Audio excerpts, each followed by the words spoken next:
Salam, selamat pagi, bertemu kembali di dalam pembacaan Alkitab Gemar pagi ini 5 Agustus 2021. Terima kasih kita masih diberi kesempatan kepada Tuhan sampai pagi ini. Saya akan membacakan firman Tuhan pagi ini di dalam Matius 5 ayat ke-13 sampai ke-16. Sebelum kita membacakan firman Tuhan pagi ini, mari kita membaca, mari kita berdoa terlebih dahulu. Terima kasih Tuhan, terima kasih. Engkau sungguh baik ya Tuhan. Engkau telah sertai kami sampai pagi ini. Engkau memberi kesempatan sampai pagi ini ya Tuhan. Engkau memberi kesehatan jasmani maupun rohani ya Tuhan. Tuhan, sebentar kami akan membacakan renungan pagi ini ya Tuhan dalam Gemar. Sertai kami, jadikan kami terang ya Tuhan. Biarlah firman-Mu dapat menjadi berkat dalam kehidupan kami dari sehari ke hari ya Tuhan. Terima kasih Tuhan, terima kasih. Pimpin kami ya Tuhan. Hanya dalam nama Tuhan Yesus Kristus, haleluya, amin. Firman Tuhan pagi ini saya ambil dalam Matius 5 ayat 13 sampai 16 tentang garam dan terang. Ya. Mari saya bacakan dalam Matius 5 ayat ke-13 sampai 16. Demikian bunyi firman Tuhan. Garam dan terang dunia. Kamu adalah garam dunia. Jika garam itu menjadi tawar, dengan apakah ia diasinkan? Tidak ada lagi gunanya selain dibuang dan diinjak orang. Kamu adalah terang dunia. Kota yang terletak di atas gunung tidak mungkin tersembunyi. Lagi pula orang tidak menyalakan pelita lalu meletakkannya di bawah gantang, melainkan di atas kaki dian sehingga ia menerangi semua orang di dalam rumah itu. 16. Demikianlah hendaknya terangmu bercahaya di depan orang, supaya mereka melihat perbuatanmu yang baik dan memuliakan Bapa-Mu yang di surga. Amin. Ya, pembacaan firman pagi ini memang sangat berat ya bagi kita untuk menjalani kehidupan kita. Kita anak-anak Tuhan bisa menjadi garam ya. Garam itu fungsinya kadang untuk mencegah kebusukan ikan atau makanan ya. Bagi kita garam itu kita biar dapat menjadi contoh seandainya dalam kehidupan kita sehari-hari, terlebih dalam kehidupan rumah tangga kita harus menjadi garam, bisa mempengaruhi ya anak-anak kita, keluarga kita ya, bisa menerangi ya kita agar kita menjadi garam. Kalau agak tawar kita bisa mencampuri dengan garam ya dalam kehidupan kita sehari-hari. Biarlah kita dapat menjadi contoh tauladan bagi tetangga kanan kiri. Ya, itu suatu fungsi dari garam. Seperti garam yang kedua bisa mengenakkan. Karena garam itu bisa mengenakkan ya untuk makanan ya.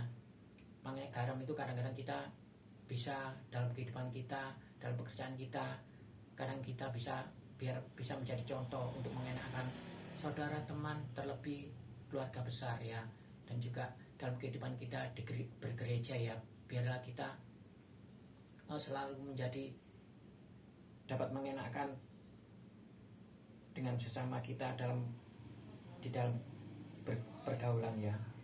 Yang ketiga, kadang kita mempengaruhi maksudnya kita harus menjadi mempengaruhi yang terbaik ya, mempengaruhi tentang kebaikan kepada teman-teman ya. Kadang kita ya maaf sebelumnya, kadang kita kalau berkumpul dengan teman-teman jangan kita mempengaruhi tentang kejelekan ya. Kembali lagi ke garam itu hampir sama dengan garam ya. Kita jangan sampai mempengaruhi ya minuman keras ya. Sekarang itu memang sulit ya, memang namanya keadaan mulai sekarang itu sangat gampang kita terpengaruh. Tapi sebagai anak Tuhan kita jangan sampai mempengaruhi kejelekan ya. Bila kita menjadi garam, biar kita dapat dicontoh. Oh, ini anak-anak Tuhan, kehidupannya sehari-hari seperti ini. Biarlah kita menjadi contoh bagi siapapun juga. Biar tahu, oh ini sebagai orang Nasrani seperti ini. Ya, mungkin itu suatu gambaran tentang garam ya. Terang di dalam terang. Terang menjadikan terang dunia ya, berbeda dengan kegelapan. Memang terang itu sangat bercahaya. Terang itu bisa menerangi ya, menerangi semua kegelapan. Bisa menerangi dalam kehidupan kita sehari-hari. Kita itu dapat menjadi contoh ya, sebagai terang ya, sebagai terang bagi semua orang, terang bagi terlebih keluarga kita, keluarga besar kita ya. Itu suatu kehidupan tentang terang ya. Terang tidak boleh disamakan dengan terang tidak boleh disembunyikan ya. Terang itu kita harus dicahayakan, terang itu kita harus tunjukkan. Inilah anak-anak Tuhan. Biarlah kita dapat menjadi terang dalam kehidupan kita sehari-hari ya. Terang adalah suatu dapat menerangi dalam segalanya, dalam hati kita, pikiran kita ya. Biarlah kalau ada orang berbicara tentang kebusukan seseorang, kita harus menerangi ya. Itu namanya terang. Terang memberikan petunjuk.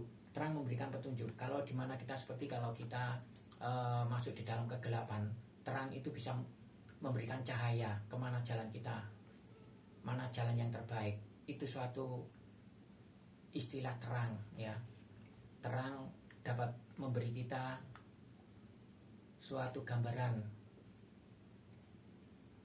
beda dengan cerah ya. Terang itu sungguh luar biasa kalau kita hidup dalam terang ya. Terang itu semakin dibutuhkan. Semua orang pasti membutuhkan terang. Dalam seandainya kalau ada rekan atau tetangga atau bergumul mereka, kalau dia dikasih pemasukan tentang terang, dia pasti, oh inilah anak-anak Tuhan, bisa memberikan terang, cahaya bagi kehidupan kita ya. Terus terang mempengaruhi kegelapan. Terang itu dimanapun, sekecil apapun, seandainya lilin ditaruh dimanapun ya, disembunyikan dimanapun, itu pasti akan menjadi terang dalam kehidupan seseorang. Biarlah kita menjadi contoh, teladan sebagai anak-anak Tuhan, menjadi garam dan terang dunia ya. Ayat yang terakhir yang bisa saya sampaikan di dalam Efesus 5 ayat 8. Demikian bunyi firman Tuhan. Memang dahulu kamu adalah kegelapan, tetapi sekarang kamu adalah terang di dalam Tuhan. Sebab itu hiduplah sebagai anak-anak terang ya. Kembali lagi firman Tuhan pagi ini mengingatkan kita di dalam terang ya. Biarlah kita dapat menjadi contoh, anak-anak Tuhan menjadi contoh tauladan bagi semua orang ya. Mungkin itu aja yang bisa sampaikan. Biarlah renungan Gemar pagi ini dapat menjadi berkat dalam kehidupan sehari-hari ya. Sebelum kita mengakhiri renungan pagi ini, mari kita berdoa. Kembali kami syukur kepadamu ya Tuhan. Terima kasih Yesus, terima kasih kami telah menerima firman-Mu tentang garam dan terang ya Tuhan. Garam dan terang dunia ini ya Tuhan. Pakai kami ya Tuhan, pakai kami, berikan hikmat-Mu atas kami. Biarlah kami dapat menjadi contoh ya Tuhan. Biarlah anak-anak-Mu menjadi berkat bagi keluarga, sanak saudara ya Tuhan. Terima kasih Yesus, sertai kami pagi ini dalam aktivitas kami, dari pagi hingga malam ya Tuhan. Penyertaan sempurna dalam kehidupan kami ya Tuhan. Tuhan, kami berdoa untuk rekan-rekan kami ya Tuhan, saudara kami yang sekarang masih membutuhkan kesembuhan ya Tuhan. Kami terlalu percaya Engkau pasti jamah ya Tuhan. Oh, tidak ada yang mustahil ya Tuhan. Oh Tuhan, akhir-akhir ini COVID masih belum selesai ya Tuhan. Ya Tuhan, biarlah semua orang dapat mengenal Engkau ya Tuhan. Engkau sungguh luar biasa Yesus. Oh, jamah mereka ya Tuhan. Terima kasih Yesus, terima kasih ya Tuhan.